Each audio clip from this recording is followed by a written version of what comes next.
পৃথিবীতে ছোট বড় ১৯৫টি দেশ বিদ্যমান।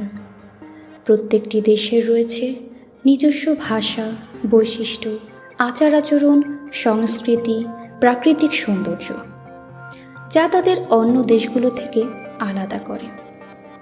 বিচিত্রতার এই পর্বে আমার আয়োজন এক বিস্ময়কর দেশ নিয়ে, যে দেশ কখনো কোনো দেশের উপনিবেশে পরিণত হয়নি, যাকে বলা হয় ল্যান্ড অব স্মাইল। দেশটি হল অপরূপ সৌন্দর্যে ঘেরা থাইল্যান্ড। এখানকার মানুষের সহজ সরল জীবনযাপন, আতিথ্যপরায়ণতা আর সদা হাসি মুখের কারণে দেশটির এমন নামকরণ করা হয়েছে। থাইল্যান্ড দক্ষিণ পূর্ব এশিয়ার একটি অসাধারণ দেশ, যা ইন্দোচীন উপদ্বীপে অবস্থিত। এর আয়তন প্রায় ৫,১৩,০০০ বর্গ কিলোমিটার আর জনসংখ্যা প্রায় ৭ কোটি। রাজধানী হলো ব্যাংকক, যাকে থাই ভাষায় বলা হয় ক্রুংথেপ। ব্যাংকক শুধু একটি শহর নয়, এটি আধুনিকতা, ব্যবসা বাণিজ্য আর ঐতিহ্যের এক অনন্য মিলনস্থল। থাইল্যান্ড সীমান্তবর্তী দেশ। এর পূর্ব দিকে লাওস ও কম্বোডিয়া, দক্ষিণ দিকে থাইল্যান্ড উপসাগর ও মালয়েশিয়া, পশ্চিম দিকে আন্দামান সাগর ও মিয়ানমার, উত্তর দিকে মিয়ানমার ও লাওস অঞ্চল অবস্থিত। দেশটির সরকারি নাম হল দ্য কিংডম অফ থাইল্যান্ড। জনসংখ্যার দিক দিয়ে থাইল্যান্ড পৃথিবীতে ২০তম অবস্থানে রয়েছে এবং আয়তনে ৫০তম। দেশটির ভাষা হল থাই। এটি তার নিজস্ব বর্ণমালা ও ধ্বনি বিন্যাস দ্বারা স্বতন্ত্র। প্রাচীনকালে থাইল্যান্ডকে বলা হতো সিয়াম। খ্রিস্টীয় ১৩০০ শতাব্দীতে প্রতিষ্ঠিত হয় সুখে থাই রাজ্য। এটি ছিল স্বাধীন থাই রাজ্য। এর প্রতিষ্ঠাতা রাজা ছিলেন রাজা রামখামহেং, যিনি থাই বর্ণমালার উদ্ভাবক। এরপর আসে আয়ুথিয়া রাজ্য, যেটি ১৩৫১ থেকে ১৩৬৭ সাল পর্যন্ত বিদ্যমান ছিল। আয়ুথিয়া ছিল দক্ষিণ পূর্ব এশিয়ার বাণিজ্য ও সংস্কৃতির কেন্দ্র। ১৭৬৭ সালে বার্মিজ বাহিনী আয়ুথিয়া দখল করে নেয়। তখন শহরটি ধ্বংস হয়ে যায়। এরপর এক বীর সেনাপতি তাকসিন দেশকে একত্রিত করে নতুন রাজধানী স্থাপন করেন থুনবুরিতে। তবে কিছুদিন পর ১৭৮২ সালে চাকুরি রাজবংশ প্রতিষ্ঠা করেন রাজা রামা প্রথম। তিনি রাজধানী স্থানান্তর করেন ব্যাংককে, যা আজও থাইল্যান্ডের রাজধানী। ১৯০০ শতকে দক্ষিণ পূর্ব এশিয়ার অধিকাংশ দেশ ইউরোপীয় শক্তির দখলে গেলেও থাইল্যান্ড যায়নি। থাইল্যান্ড কখনো কোনো শক্তি দখলে নিতে পারেনি। এখানেই ছিল থাই রাজ্যের বিশেষত্ব, কারণ তাদের রাজারা ছিলেন অত্যন্ত প্রজ্ঞাবান কূটনীতিক। রাজা মঙ্কুট এবং তার পুত্র রাজা চুলালঙ্কন থাইল্যান্ডকে আধুনিকায়নের পথে এগিয়ে নেন। তারা শিক্ষা, প্রশাসন, আইন, রেলপথ ও স্বাস্থ্য খাতে ব্যাপক সংস্কার আনেন। তাদের প্রজ্ঞার কারণে থাইল্যান্ড স্বাধীনতা বজায় রাখতে সক্ষম হয়। ১৯৩২ সালে একটি শান্তিপূর্ণ বিপ্লবের মাধ্যমে থাইল্যান্ডের রাজতান্ত্রিক শাসনের অবসান ঘটে। এরপর থেকে দেশটি হয়ে যায় সাংবিধানিক রাজতন্ত্র, অর্থাৎ রাজা থাকবেন, কিন্তু সরকার পরিচালনা করবে প্রধানমন্ত্রী ও সংসদ। ১৯৩৯ সালে দেশের নাম সিয়াম থেকে পরিবর্তন করে রাখা হয় থাইল্যান্ড। দ্বিতীয় বিশ্বযুদ্ধের সময় থাইল্যান্ড জাপানের সঙ্গে জোটবদ্ধ হয়, কিন্তু পরবর্তীতে মিত্র শক্তির সঙ্গে সম্পর্ক পুনঃস্থাপন করে।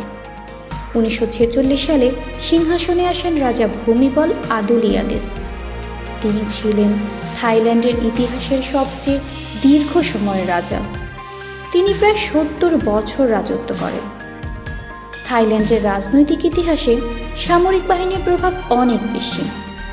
১৯৩২ সালের পর থেকে আজ পর্যন্ত দেশটিতে ২০টিরও বেশি সামরিক অভ্যুত্থান ঘটেছে। ২০১৪ সালেও সামরিক অভ্যুত্থান ঘটে এবং দেশটি সামরিক সরকারের অধীনে চলে যায়। তবে ২০১৯ সালে নির্বাচনের মাধ্যমে নতুন সরকার গঠিত হয়। ২০২৫ সালের হিসাবে থাইল্যান্ডের বর্তমান রাজা হলেন রাজা মহা ভাজিরালঙ্কন বা রামা দশম, যিনি ২০১৬ সালে সিংহাসনে আসেন। বর্তমান প্রধানমন্ত্রী হলেন শ্রেত্তা থাবিসিন, যিনি ফেও থাই পার্টি থেকে নির্বাচিত। দেশটির সরকার ব্যবস্থা সাংবিধানিক রাজতন্ত্র, আইনসভা দ্বিকক্ষ বিশিষ্ট সংসদ, বিচার বিভাগ স্বাধীন, প্রশাসন কেন্দ্রীয় সরকারের অধীনে ৭৭টি প্রদেশ। থাইল্যান্ডের জাতীয় প্রতীক হল গরুর, যা ফ্রা ক্রুট ফা নামে পরিচিত, এবং এটি রাজকীয়তার প্রতীক হিসেবে ব্যবহৃত হয়। এছাড়াও থাইল্যান্ডের জাতীয় প্রতীক হিসেবে হাতি, বিশেষ করে সাদা হাতি, একটি গুরুত্বপূর্ণ স্থান দখল করে আছে। থাইল্যান্ডের জাতীয় পশু হাতি। প্রায় সব জায়গাতেই হাতি দেখতে পাওয়া যায়। থাইল্যান্ডকে বলা হয় স্বাধীনতার প্রতীক, কারণ এ দেশটি কখনো উপনিবেশ হয়নি। থাই সমাজ গভীরভাবে শ্রদ্ধা ও সম্মানের ধারণার ভিত্তি করে গড়ে ওঠে, যা ক্রেংজাই নামে পরিচিত একটি সামাজিক মূল্যবোধে প্রতিফলিত হয়। থাইল্যান্ডের প্রাণ হল বৌদ্ধ ধর্ম। জনসংখ্যার প্রায় ৯০% থেরবাদ বৌদ্ধ। এখানে বৌদ্ধ ধর্ম শুধু উপাসনা নয়, মানুষের প্রতিদিনের জীবন, শিল্পকলা, শিক্ষা, উৎসব সব কিছুর সঙ্গে ওতপ্রোতভাবে জড়িয়ে আছে। একটি প্রচলিত রীতি হল অনেক ছেলে জীবনের কোনো এক পর্যায়ে কয়েকদিনের জন্য ভিক্ষু জীবন গ্রহণ করে। এটি তাদের কাছে আধ্যাত্মিক পরিশুদ্ধির প্রতীক।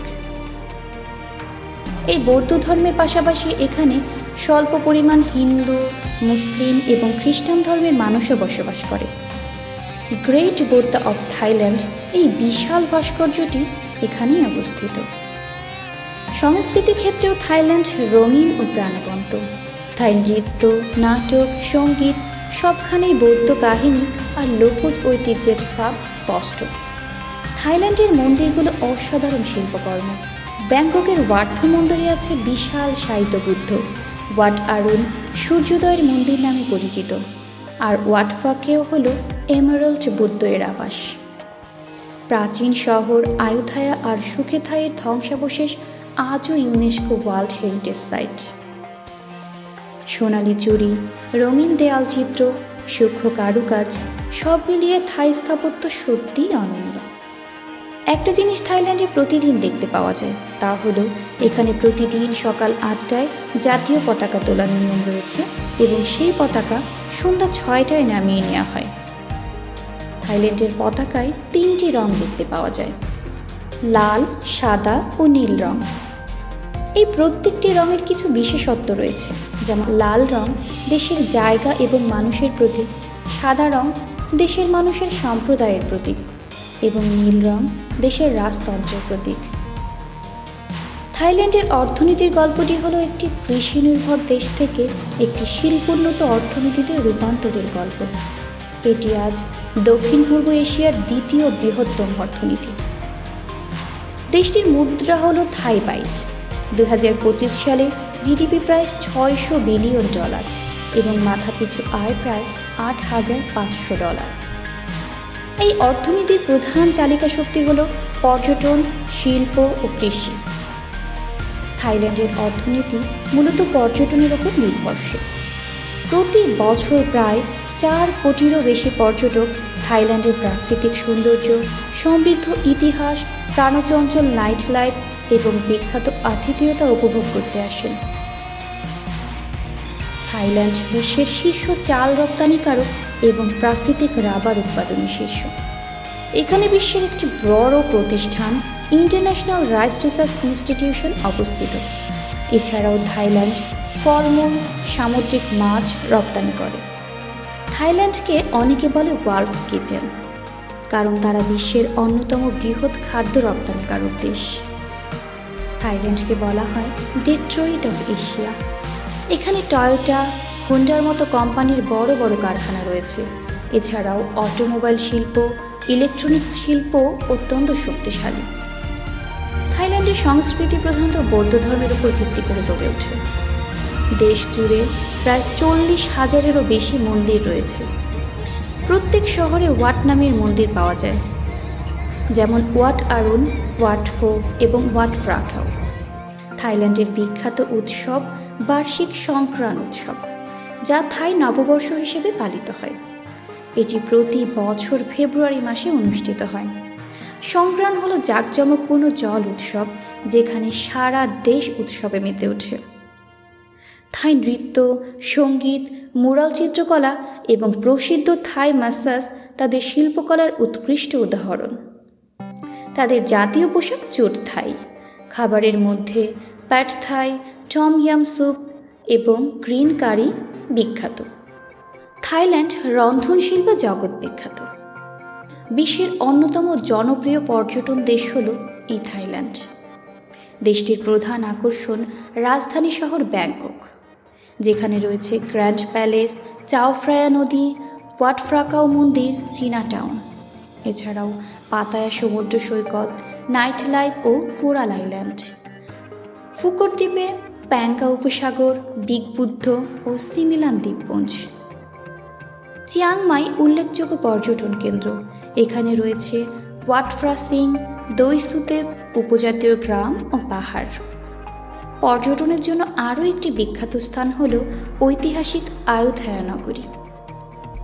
থাইল্যান্ডের ভূপ্রকৃতি অত্যন্ত বৈচিত্র্যময়। উত্তরের পর্বতময় অঞ্চলে চিয়াংমাইয়ের মতো শহর বসতি গড়ে উঠেছে, যেখানে নানান উপজাতীয় সম্প্রদায়ের বাস।